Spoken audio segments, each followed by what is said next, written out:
গাছের ডালে ডালে নানান রকমের আইসক্রিম। গাছটি দেখে টুনির ছানা আনন্দে লাফাচ্ছিল।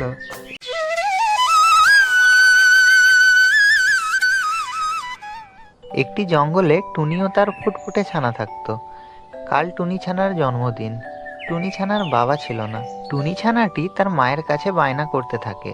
মা মা, তুমি জানো আমার আইসক্রিম খেতে খুব ভালো লাগে। কাল তো আমার জন্মদিন, তুমি আমাকে একটা আইসক্রিম এনে দেবে? মা, আমার না আইসক্রিম খেতে খুব ইচ্ছে করছে। হ্যাঁ মা, আমি তোমাকে কাল অবশ্যই আইসক্রিম কিনে দেব। অনেক রাত হয়েছে মা, এবার তুমি ঘুমিয়ে পড়ো। আমি কাল সকালেই তোমার জন্য আইসক্রিম কিনে এনে দেব। টুনি ছানা ঘুমিয়ে পড়ে আর তার মা বসে বসে ভাবতে রইল। আমার বাচ্চা তার জন্মদিনের জন্য শুধুমাত্র একটা আইসক্রিম চেয়েছে, কিন্তু আমার কাছে সেটুকু টাকাও নেই যে আমি ওকে আইসক্রিম কিনে এনে দেব। হে আল্লাহ, আমি কি করব? হে আল্লাহ, আমাকে সাহায্য করো আল্লাহ, আমি যেন কাল আমার বাচ্চার জন্য আইসক্রিম নিয়ে আসতে পারি। পরদিন সকালে টুনি বাসা থেকে বেরিয়ে যায়। উড়তে উড়তে টুনি দেখতে পায় মাটিতে কি যেন একটা পড়ে আছে।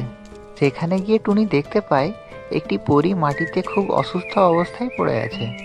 পরীকে গিয়ে টুনি জিজ্ঞাসা করলো, কে তুমি? তুমি এখানে এরকম অবস্থায় পড়ে আছো কেন? কি হয়েছে তোমার?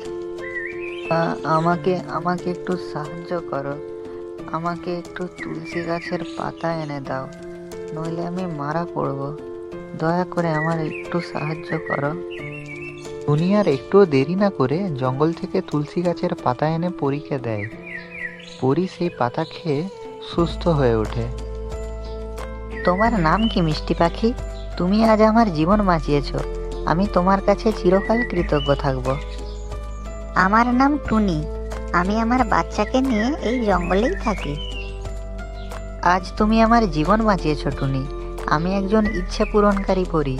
আজ তুমি যেটা চাইবে আমি তোমাকে সেটাই দেব। পরীর কথা শুনে টুনি কান্না শুরু করে।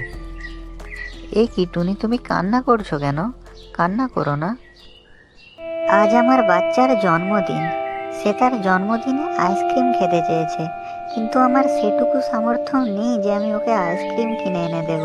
টুনির কথা শুনে পরী টুনিকে একটি দানা দেয়। এই নাও টুনি, এই দানাটা তুমি নিয়ে যাও, এটা তুমি তোমার বাড়ির পাশে লাগিয়ে দেবে। টুনি বাড়ি ফিরে এসে পরীর কথা মতো দানাটা তার বাড়ির পাশে লাগিয়ে দেয়। সঙ্গে সঙ্গে দানাটি একটি বড় গাছে পরিণত হয় আর গাছের ডালে ডালে নানান রকমের আইসক্রিম। গাছটি দেখে টুনির ছানা আনন্দে লাফাচ্ছিল। এবার থেকে টুনির ছানা যখন ইচ্ছে তখন যত ইচ্ছে তত আইসক্রিম খেতে পারতো।